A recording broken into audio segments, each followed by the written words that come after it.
2015 wordt voor jou een heel bijzonder jaar, geloof ik. Ja, we zijn heel druk bezig met een concert.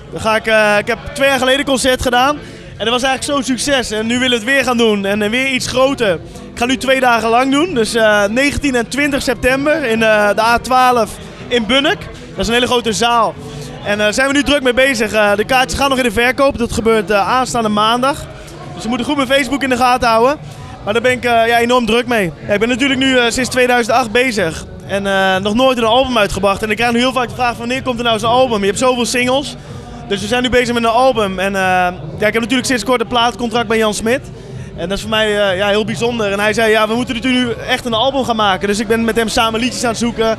Ja, er gebeuren voor mij hele mooie dingen. Dus ik ben liedjes aan het opnemen, allemaal demo's nog. En die laat ik aan hem horen. En als er iemand verstand van heeft, dan is hij het natuurlijk wel. En hij geeft me tips en hij gaat met me mee naar de studio.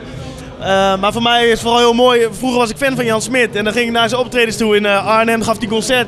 En dan stond ik helemaal vooraan en hem te bewonderen. En nu zit je bijna, ik wil niet zeggen wekelijks, maar je ziet hem heel veel. En zit jij te praten over je nieuwe single met Jan Smit. En dat zijn voor mij hele mooie momenten. Het lijkt mij heel mooi als hij me een cd zou willen uitreiken en dan natuurlijk daar.